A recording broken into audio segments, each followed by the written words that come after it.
আমরা দেখতে পাচ্ছি যে শুরু থেকেই সরকার, এই অন্তর্বর্তীকালীন সরকার, যারা বাংলাদেশের জনগণের, ছাত্র সমাজের, শিক্ষকের রক্তের উপর এই আসন গ্রহণ করেছেন, তারা আজকে আমাদের এই শিক্ষকদেরকে রোদে, বৃষ্টিতে, রাতের অন্ধকারে এরকম খোলা শহীদ মিনারে অবস্থান করতে বাধ্য করছেন। সিআর আফরার সাহেব, আপনাকে আমরা সুশীল সমাজ হিসেবে শ্রদ্ধা করি, কিন্তু আপনি শিক্ষকদের যে আচরণ করছেন এটা কোন ধরনের সুশীল আচরণের মধ্যে পড়ে না। শিক্ষকদের সাথে এক ধরনের বেয়াদবি করছেন, আপনি মেনে নিলেই হবে না, আপনাকে তাদের কাছে ক্ষমা চাইতে হবে। বলতে হবে যে আমরা আপনাদের ম্যান্ডেট নিয়ে এখানে বসেছি, কিন্তু আমরা দায়িত্ব পালন করতে পারি নাই।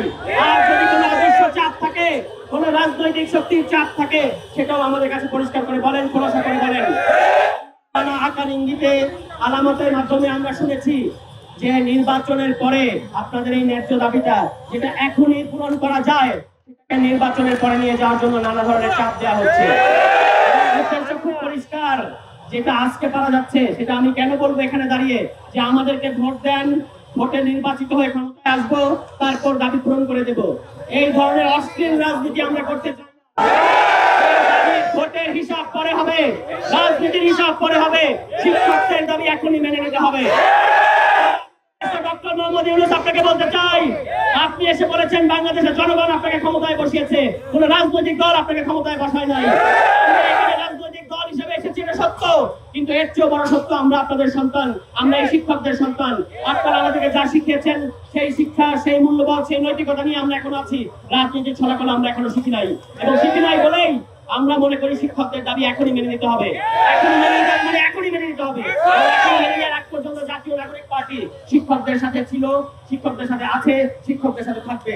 জাতীয় নাগরিক পার্টি কোনোদিন আপনাদেরকে বলবে না আমাদেরকে ভোট দেন, ভোট দেওয়ার পর আমরা ক্ষমতায় এসে এটা করবো সেটা করবো। ক্ষমতায় আসার পরে যা করার দরকার সেটা আমরা অবশ্যই করবো, বলা দরকার হবে না।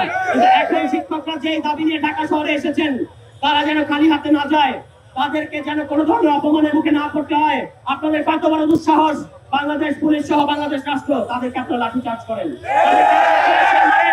আপনাদেরকে আমরা বলতে চাই, এখনো সময় আছে, হুঁশিয়ার হন। তফসিলের আগেই আজকে কালকের মধ্যে প্রজ্ঞাপন জারি করতে হবে, আজকের মধ্যে প্রজ্ঞাপন জারি করতে হবে। আমাদের ভদ্রতা, আমাদের বিনয়, আমরা যে আপনাদেরকে সহযোগিতা করছি এটাকে আমাদের দুর্বলতা ভাববেন না। আপনাদের একটা সমস্যা হয়ে গেছে এটা, যে আপনাদেরকে মত সৃষ্টি করে নানা ধরনের চাপ দিয়ে দাবি আদায় না করলে, আমরা যখন একটা সুষ্ঠু রাজনৈতিক দাবি জানাই তখন আপনাদের গায়ে লাগে না। আপনাদের গায়ে লাগে যখন গিয়ে যমুনা পর্যন্ত গেলে, তারপর আপনাদের গায়ে লাগবে। আমরা যমুনা পর্যন্ত যেতে চাই না। দরকার হলে প্রধান উপদেষ্টা আপনি নিজে আসবেন শিক্ষক সমাজের কাছে। আপনি নিজে একজন শিক্ষক ছিলেন। সিআর আফরার সাহেব হয় তিনি প্রজ্ঞাপন জারি করবেন, অথবা তিনি পদত্যাগ করবেন।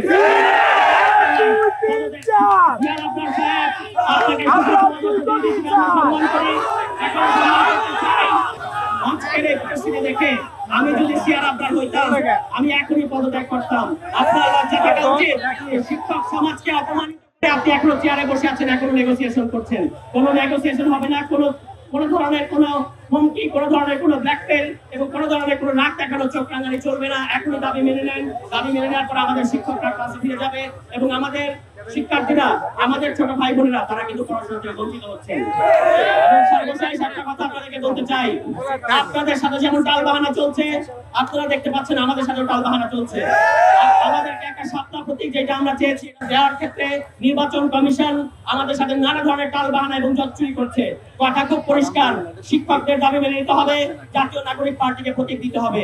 এগুলো না করেন তাহলে আমরা শক্তভাবে আপনাদের বিরুদ্ধে দুর্বার আন্দোলন করে তুলবো। এবং যেটা শান্ত করেছেন, রক্তের বিনিময়ে এখানে বসেছেন, আবারও রক্ত দিয়ে দরকার হলে আপনাদেরকে আমরা ক্ষমতা দিতে সক্ষম।